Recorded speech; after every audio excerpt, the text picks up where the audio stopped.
What's up, guys? Welcome in, yes, guys and gals. I'm joined by my favorite my favorite co-host of all time, Grant Miles. What's up, Grant? Oh, Lauren's gonna be mad about that. Yeah, man, don't let her know you said that. That's awesome, man. Favorite. I'm gonna have to tell her about that.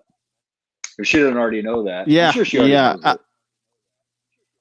Maybe she does. Maybe she doesn't. Who knows? But look, man, it's good to have you on the show. I rarely get this opportunity to sit and talk sports with you. And look, it was a hell of a weekend, a crazy, crazy weekend. And college football started. The MLB playoffs are cranking up. You've got the NFL starting this Thursday. So lots going on. And of course, the number one thing I think that everybody is really going at, and I want to get your opinion on this, is the Colorado Buffaloes Yeah. upsetting the TCU Horned Frogs. And maybe on word, I don't think we knew what this TCU team was, but I just want to get your thoughts on what Dion's doing there and what you think about it.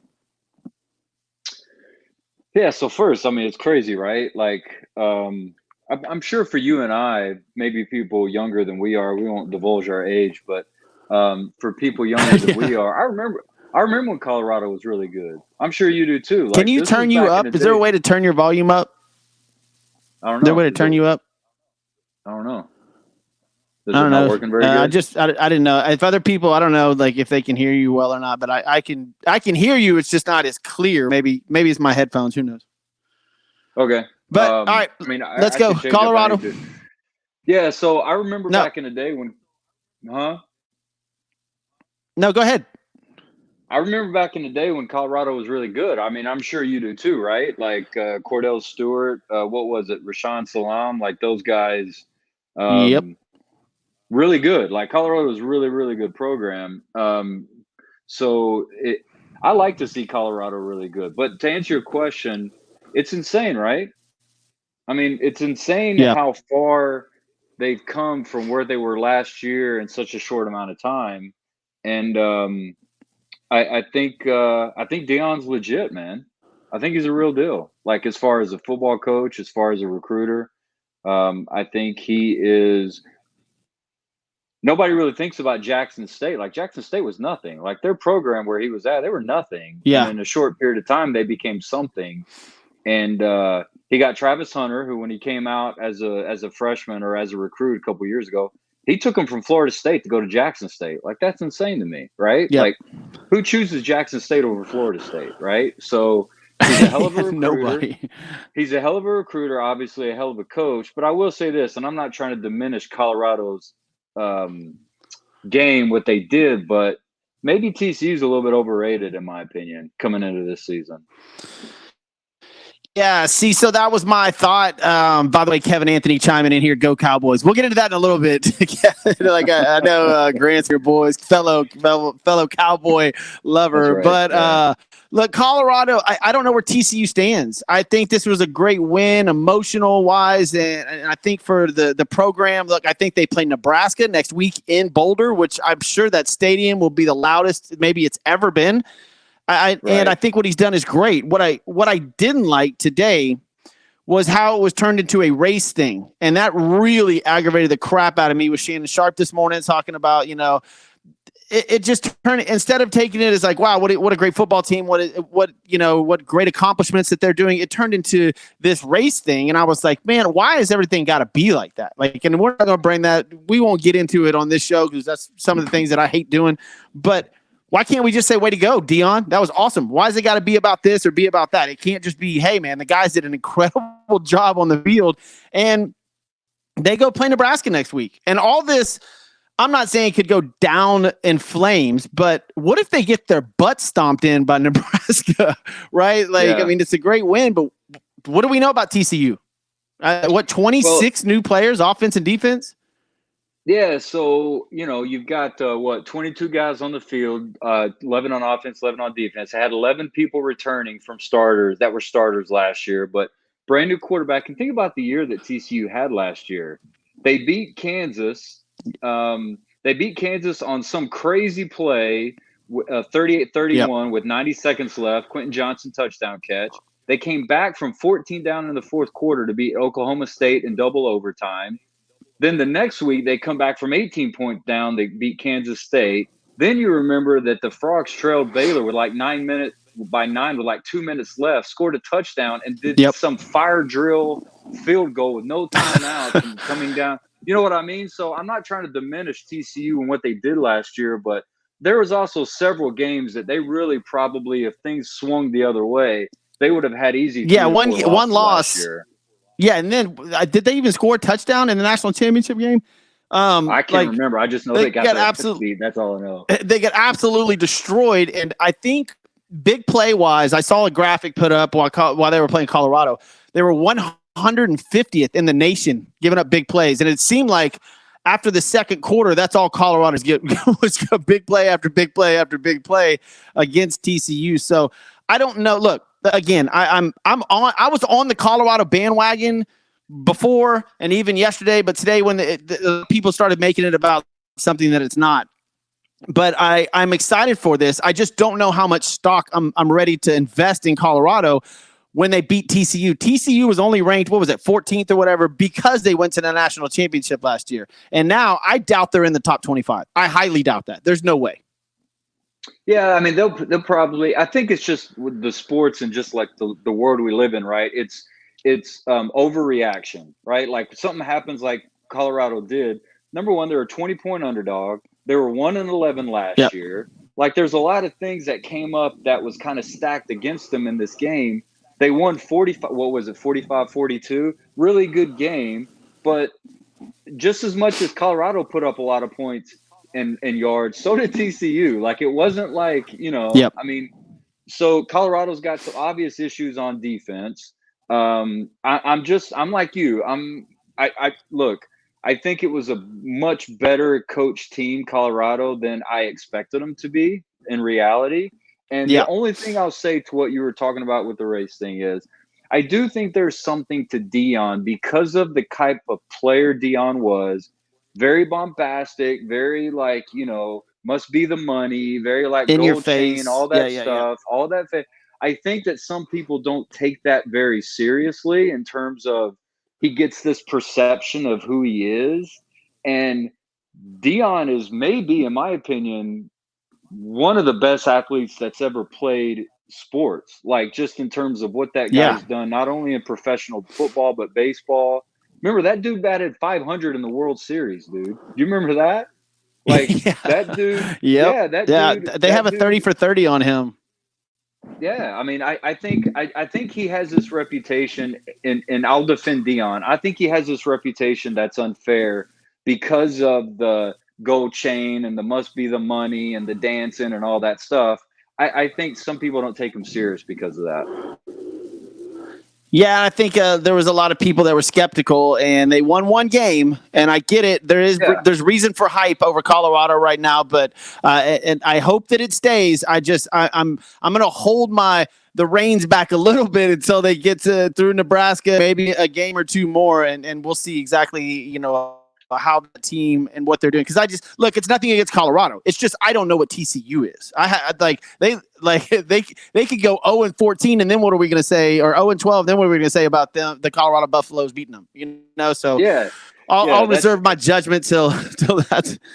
Look, today's show brought to you by Christian's Tailgate. You know them well, Grant. 5 Houston locations. Go check out Christian's Tailgate. Get you a drink. Get you some great food, man. The place is absolutely amazing. Or order Uber Eats, whatever. They're all over everything. Also, Wes Dunn over at WestonCG.com, over at Weston Construction Group. You want your roof taken care of, call Wes Dunn, 832-534-2374. And our newest sponsor, Hobuzz, HOBUZZCO.com, a THC seltzer, which is absolutely delicious. I tried it the other day. THC seltzer. The one that got right here is Black Cherry. This thing's awesome. It really is. And my mom even drank one the other night. I think it helped her go to bed, which was pretty good. So go to hobuzzco.com and check them out. I want to thank Washington Ho and Tony Busby for all of that. But all right, on to one of Grant and I's debates. The Houston Astros, Texas Rangers, and Seattle Mariners are all battling it out in the American League East. And as of right now, the Astros and Rangers are tied up top of the seventh in a 5-5 tie ball game. Houston's in Dallas, coming off being swept by the New York Yankees after they swept the Boston Red Sox. The Astros did. It just an up and down season. Who's going to take this actual division? Like the Mariners, the Rangers, or the Astros? Well, when you and I had the conversation, I think it was like last month or the month before, I was thinking it was going to be the Astros, not even giving the Seattle Mariners any fair shake. And then all of a sudden, the Seattle Mariners are playing like they're world beaters. So, Yeah. I don't know. I feel like I told you at the time, I don't think the Rangers are going to win the division. I was nervous about them at the time, and it's kind of justified from what they've done over the last several weeks. But I'm still going to go with the Astros just because they've been there, done that. Like they're used to this, and I think they improved their team during the trade deadline. So, but man, Seattle's scary though. They are. That kid Rodriguez, man. Wow, I'm glad I got his rookie card. It's sitting right behind me, actually. How about a better question? Either one of these teams, all three of them, the Rangers, Astros, Mariners, fit to win the World Series? I think they have elements of it. I think the Rangers still need to get Josh Young back. Their third baseman. He's been out for a little bit. They expect him back in a couple weeks. I know the Astros have been going through injuries with Altuve. The Rangers are going through bullpen issues right now. I think the Mariners, I don't know much about what's going on with the Mariners, but they're probably the most healthy across the board at this time, which bodes well for them. Yeah, it's a struggle to get wins in this division right now. The Astros and Rangers are going the next couple of days. And then I think 7 of the last 10 days, the Rangers and the Mariners go at it, which will, be a huge, basically deciding moment for both of those teams. But I'm skeptical on all three of these teams going into the playoffs. The team that scares me the most is in the National League, and I don't even think they're beatable, is the Atlanta Braves, man. Already at 90 wins, and that kid, Ronald Acuna Jr., is just – he is an absolute monster. I don't even see how anybody competes with it. They're pitching, they talk about the hitting all the time. Their pitching is phenomenal. Yeah, that's the one part that's dooming the Rangers right now is their bullpen. I think their starting pitchers are doing really well, but the bullpen, it's just always been an issue for the Rangers this season. But yeah, Atlanta's legit, man. And I don't really see them. This could be one of those old kind of Atlanta Braves teams where they're pretty good for a few years. I don't really see anything on there where you think, yeah, this is like a fluke for them, right? Like they'll go back down. Like they could be this way for a little bit. They're built for the future, for sure. All right, let's move on to the next subject on Sports with Balls. We've got my man, Grant Miles, joining the show. It's awesome to have him on the show, as always. We'll move to his favorite subject and his favorite team, the Dallas effing Cowboys. I asked you this question, and it's been a week to digest. Trey Lance, and what about your boy Jerry Jones not even informing anybody on the team that he was doing this, apparently? And Dak be worried? Yeah. I mean, to answer your question, yeah, I think he should. I'm not saying that Trey Lance is at a point now where he's going to supplant him and become the starter, but Dak's gonna carry a $60 million cap hit, and Trey Lance next year, and Lance is gonna have a $6 million. I don't know. I mean, CeeDee Lamb comes up here pretty soon. Micah Parsons comes up here pretty soon. Yep. You and I've talked about it before, and I'd have to look at the stats over the last couple years, but I think it's been the last 30 years. There's been twice where the team that won the Super Bowl had the highest paid quarterback in the NFL. Yeah, just something to think about there in terms of the money going to a quarterback. And I know people say Mahomes, but remember, Mahomes is winning Super Bowls on his rookie deal still. Now his extension starts kicking in, so it's major money, which is why you have Chris Jones holding out right now. But I think I don't know. I don't understand the whole situation with people up in arms about Jerry Jones not going to Dak. Has Dak earned that respect? I'll ask you that. Do you think Dak has earned the respect of Jerry Jones going to Dak and saying, "Hey, Dak, we're going to do this"? That's a great point. I don't think a lot of people thought about it like that, right? They just assumed that Dak Prescott should deserve that respect. And I look right. I think that Dak Prescott is he's not at the end of his rope, but his leash is short, right? Like I don't think he gets pulled this year unless something absolutely No, I don't think so. drastic happens with the Dallas Cowboys. But if they don't go far, and I'm saying NFC probably championship or at least win the playoff games, which would put them in the NFC championship game. Man, this might be the end of the road for the Dallas Cowboys and Dak Prescott.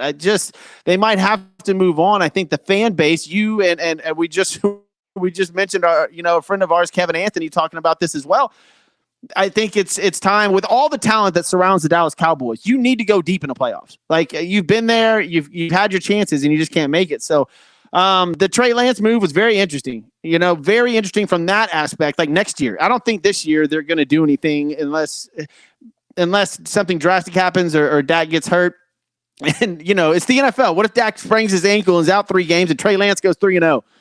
Then you're going to have massive conversations in Dallas.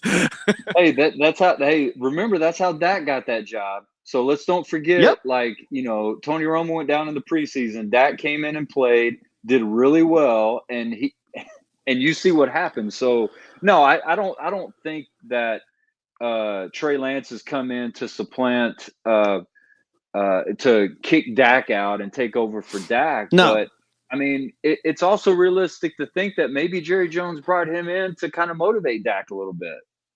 Sure, it's a match. Start a fire.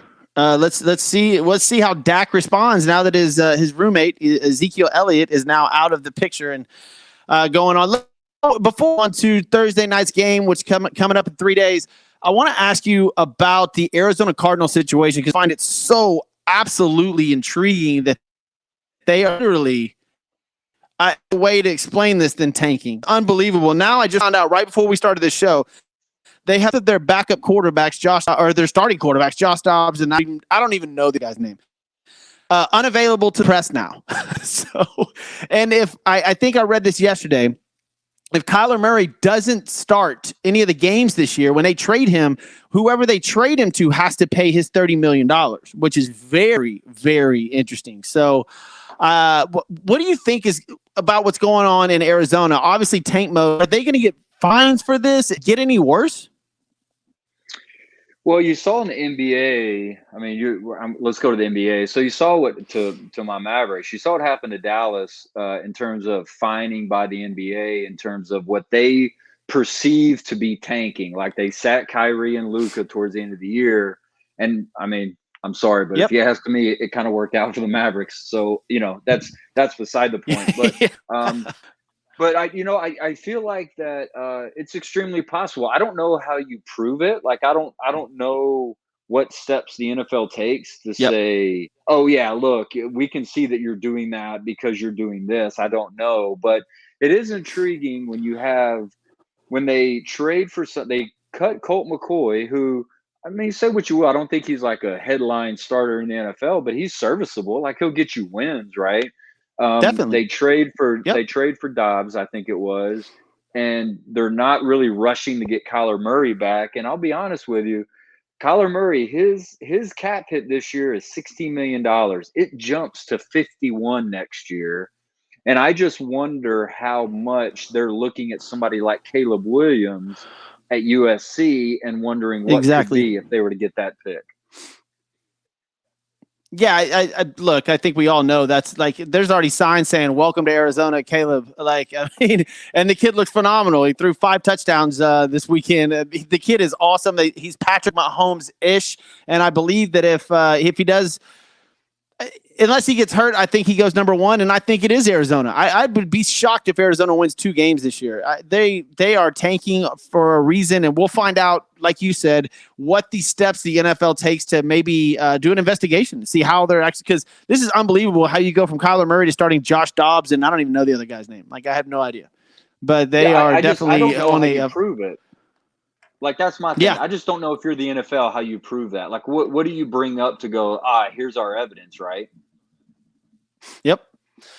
Well, we were talking about Caleb Williams. He may go back-to-back Heisman Trophy winner, and they had I guess, shades of Patrick Mahomes this past weekend is the way people were putting it, and that he looks like. But Pat Mahomes takes the field Thursday night, defending NFL champions, Super Bowl champs.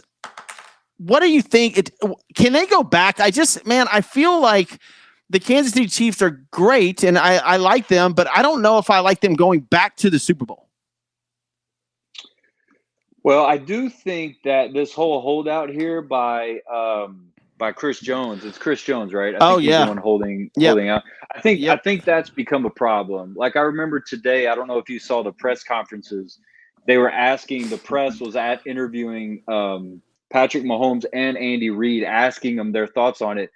The season hasn't even started yet, and you can tell they're already irritated by the questions. So you have Travis Kelce on his podcast basically begging Chris Jones, hey, man, come on back. We need you back. Think about this. You've got Patrick Mahomes, who took a team-friendly deal. You have Travis Kelce, who took a team-friendly deal. And think about the reasons why they took a team-friendly deal, so they could get guys like Chris Jones signed up. So my part of it is, how much does that start to fester and become a thing? Because until he shows up, the press is not going to stop talking about it. Yeah, and it's hard to keep teams like this, going. Like dynasties. Like Brady did it forever by taking team-friendly deals, and Brady was so good that he would take no-name wide receivers and running backs and turn them into these incredible Super Bowl winning players. I just don't know Pat Mahomes and Andy Reid how strong the back office is to keep this going. And let's be honest, Mahomes has been hurt a few times the last couple years, and I wouldn't be surprised if he misses a few games this year because of injury. I mean, he does a lot of random things in that pocket and running out of it that just get him hurt for random reasons. And I wouldn't be shocked if he misses a couple of games this year. It's so hard to go back to the Super Bowl and repeat. I don't see them repeating. Now, Thursday night, are they going to beat Detroit? I think so. Well, what do you think Thursday night? Man, I don't know, dude. I kind of think Detroit could be one of those things. I tell you who Detroit reminds me of. And you're going to roll your eyes and you're going to say, but you know who Detroit reminds me of is the Cowboys in the 90s. The Cowboys were kind of the Cowboys for a long time, not really good. They go to the playoffs, or they get really good in 91. And then 92, they really kind of start to elevate. I don't know if you remember, but in 91, actually, speaking of the Lions, the Cowboys lost to the playoffs. They made it to the playoffs for the first time in several years. They lost to the playoffs, to Detroit Lions. I don't know if you remember or not, is that Barry Sanders run where he's like spinning all around the Cowboys players and like knocking off people, and then ended up running a deep run. The Cowboys got destroyed that game. I'm not saying I think Detroit will beat Kansas City, but I don't know. I think Detroit's going to be much better than people give them credit for. Wouldn't be shocked if they win the NFC Central this year. Ooh, tough. Man, I'm talking to you, Grant. Like 25 minutes. I love doing these little bitty shorts with you, man. It's on the show, man. And by the way, I just got to tell you, Texas Rangers getting blown. Astros now 11-5. The Astros have scored 6 runs since we've been on the mic, and it was 5-4. So now it is 11-5, top of the 7th. So it looks like the Astros may win one in Dallas. So good luck to your Rangers, man. And dude, I would you know what? Good luck to the Cowboys. Yeah, the bullpen. By the way, here, before we get you off, last question. Cowboy in a playoff game this year, yes or no? Yes. Wow. Miles, I'll talk to you next week or whenever I get a chance to, my brother. Thank you so much. All right, man. Later.